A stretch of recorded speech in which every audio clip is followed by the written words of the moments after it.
sticky figgy cake. One of my favourite cakes to make during the autumn season and also to eat. Cream together butter and sugar until it's really smooth and creamy. 4 beautiful eggs. I have 3 different varieties and chickens, or breeds of chickens. This one is from the Olive, this one is from the Cotswold Leg Bar, and then this one is a Burford Brown. I love doing this by hand. It's very relaxing. It's good for up here.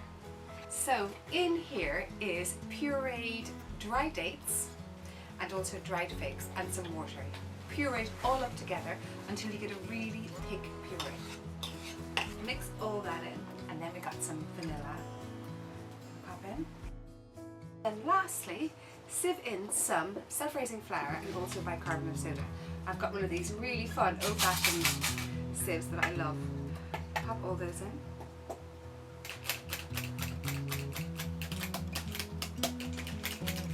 And that's it. All the flour and bicarbonate soda sipped in, and then fold it all together until everything is really mixed well. Very rarely see people making cakes mixing it up like this.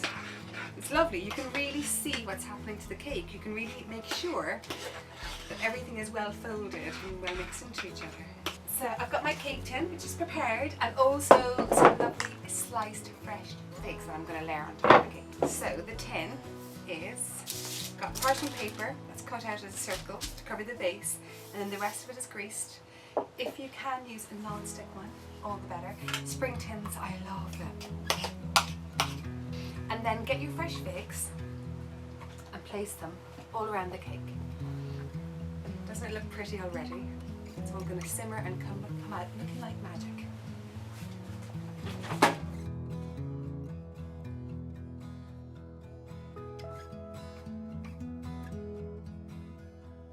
So the cake is cooled, and I'm going to finish it with this incredible cream cheese frosting, which has got orange blossom in it. Oh my god, what is it about frosting that we all love? Gorgeous decadence to it, and also a difference in texture. You just smear it all around the top of the cake. I like to see it kind of falling over the edge.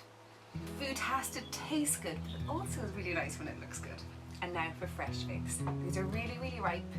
You do want them ripe. So just sporadically turn it around. This is like all about the rusticness of the fresh fig.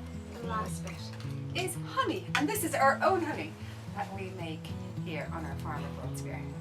Oh, that gorgeous, dense, figgy, almost savoury base to the cake, and then that sweet, creamy frosting on top of the orange blossom. Some fresh figs, orange blossom, and then some beautiful, natural, sweet honey.